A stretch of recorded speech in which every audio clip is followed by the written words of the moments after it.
Hey, this is my love it or leave it video on distressed crayons. I've had these for a while. They have not dried out, which is good. I had this from, I think, My Porch Prints, and I'm working on a bee journal, and I wanted to kind of add a little bit of color to this picture. And I've played with distress crayons, with Q-tips, the watercolor technique, and I just could not get comfortable or confident in my use of the crayons.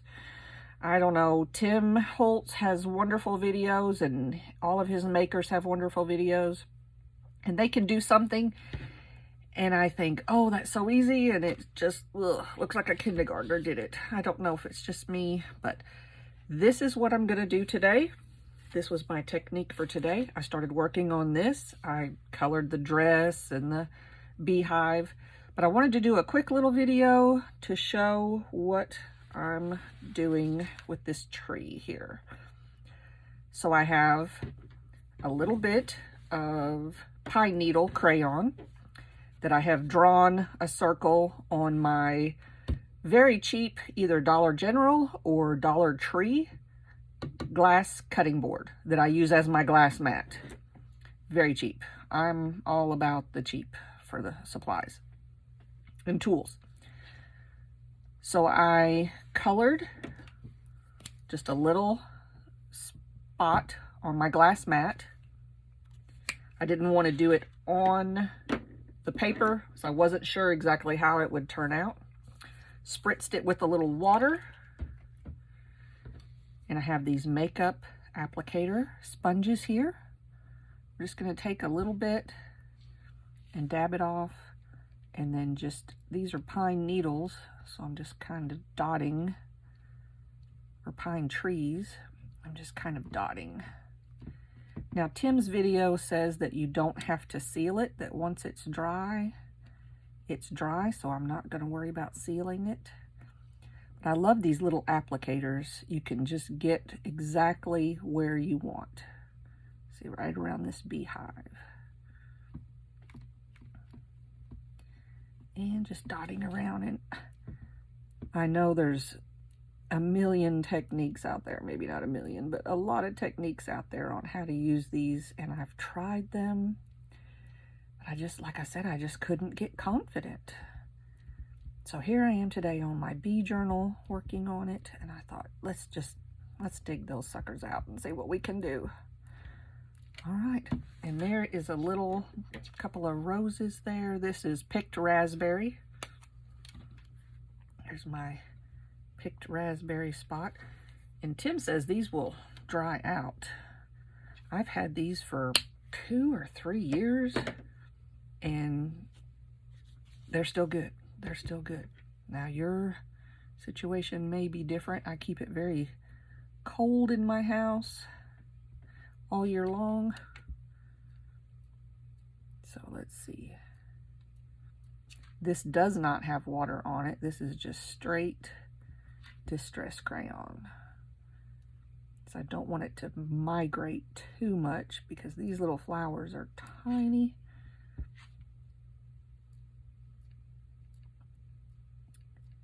There we go. Super cute, super cute. So let me try to do some lettering. This honey up here, we'll try to do that in,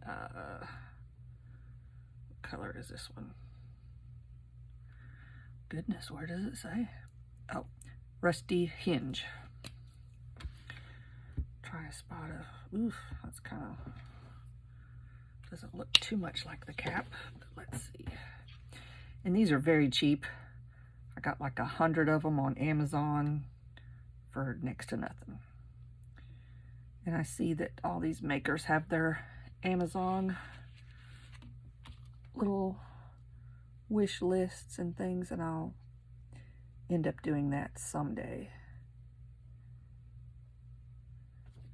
So wow, yeah, that looks pretty good. It's not super bright, but it looks good on this kind of plain paper. And for this bee journal, what I did was I printed out the kits I wanted to use. I printed them on Amazon Basics copy paper. It's pretty white. Printed them out, and then on cardstock, like 120 pound. Oh, I don't even want to say, maybe. Printed them, and because I wanted them to have crinkleness, all my pages, I did a, let's call it a virgin coffee dye. There's no coffee, just water. I didn't want to cover the colors. I just wanted the crinkleness. So that's my new term, virgin coffee dye, which is just water. Baked them in the oven, and they have that lovely crinkle. I could just crinkle paper all day. I think I've been in love with paper since my school days. Anyway, so this, you can see, it's going to be so much easier than trying to draw on the letters. With this, it's kind of not, and I can control, you know, how much I'm using. So let me know if you have a love-hate relationship with crayons, or do you just love them? I love them now. I love them now. Before, I just was tearing my hair out. How can I get these to work? I'm not the most talented creator. I'm definitely, and been doing it about 3 years, 4 years, yeah, 3 years. And I'm still new. I have a bad habit of diving in and buying stuff and then trying to watch videos on how do I do this now that I have it. And I think it's born out of going to Hobby Lobby. Oh, this is on sale. Well, I've never used it. Well, it's on sale. You can't walk away from it. So that is good. What is that again? Rusty hinge. That is really pretty. And we could probably, after that, Tim says these crayons dry once you get them on there. And so we could probably go over it with a second color. What do I have here? I have also fossilized amber. Oh yeah, okay. So let's try that on the other end. I don't think I need to wet it. I'm just gonna scrape a little bit. Make sure I'm in there, and maybe just, I don't want to get my back of my page on there.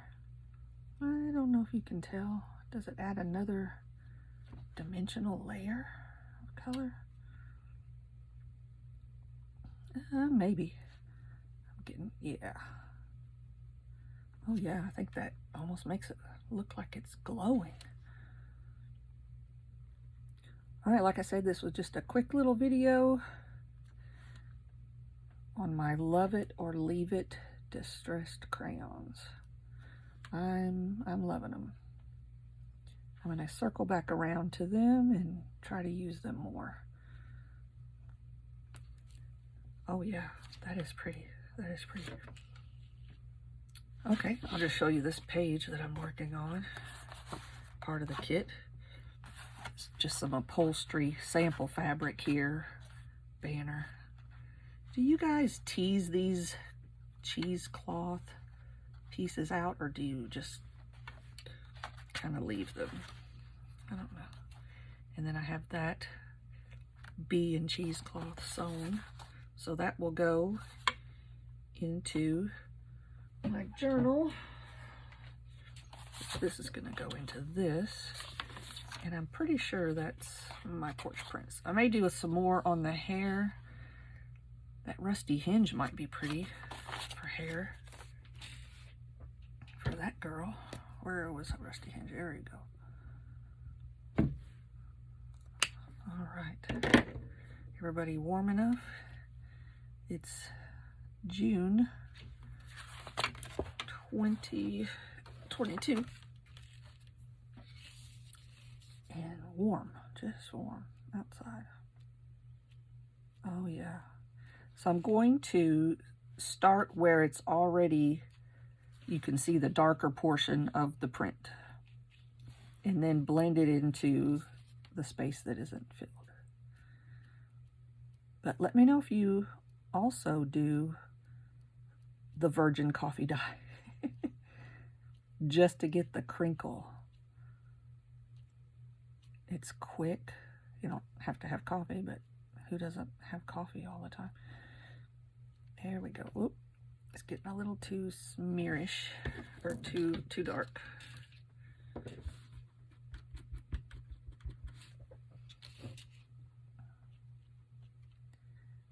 All right.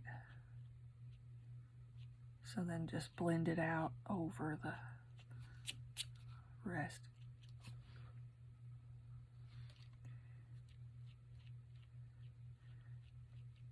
And we'll try this little girl. Do the dark part first. And I'm mimicking the strokes, the way that the hairlines are. I know my hand is probably in the way.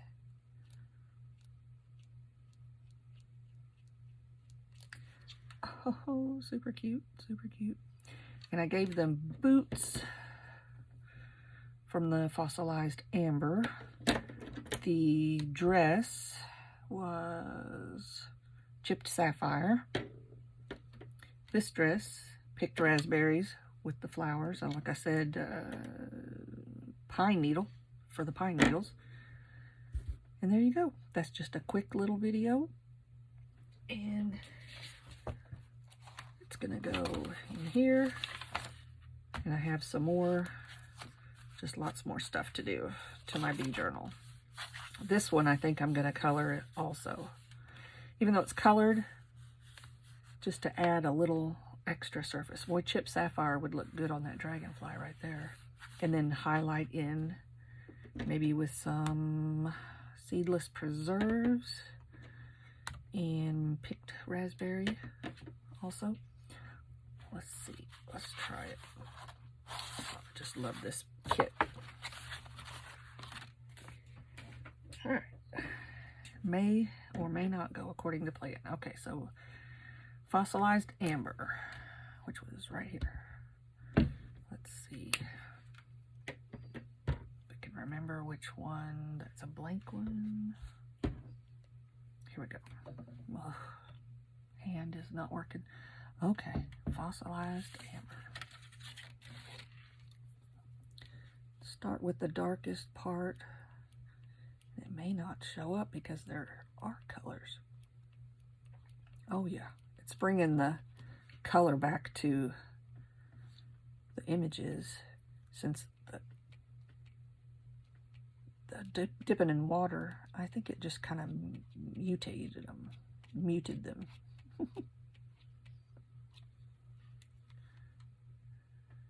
All right, there we go.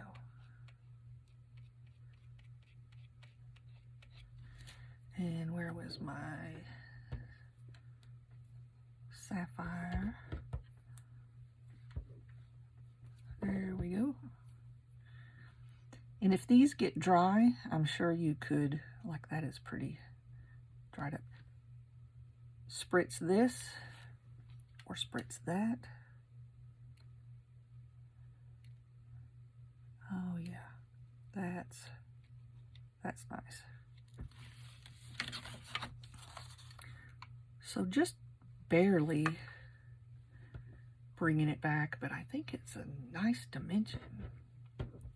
Let me put my unused ones there. Here we go. Just, whoopsie, you got real dark in there. Need to follow my veins on my leaf.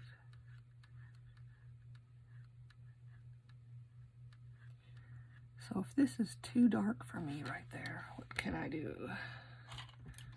Can I use use a Q-tip, pull it up.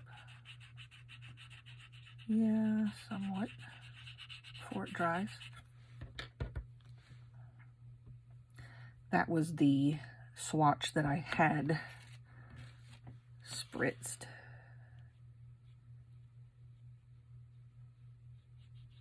Oh yeah, that's nice. And then I'll put a little yellow on this part of the leaf,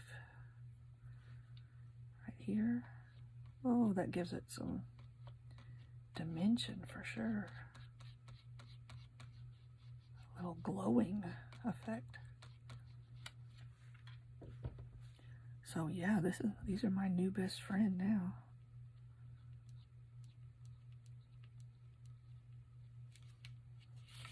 Oh, yeah.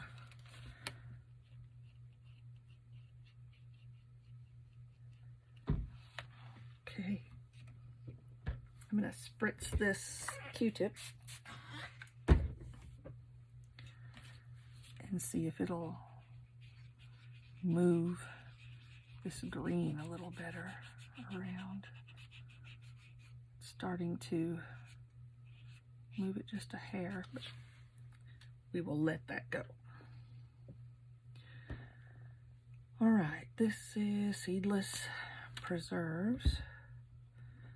It's gonna be really purple, right?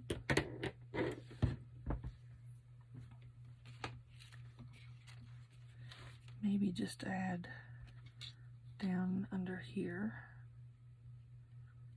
Very subtle. Oh yeah, I like that.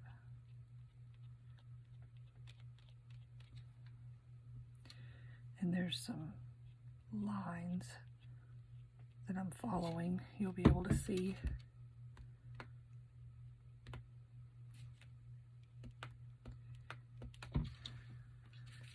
Oh yeah, that just adds a little bit of definition.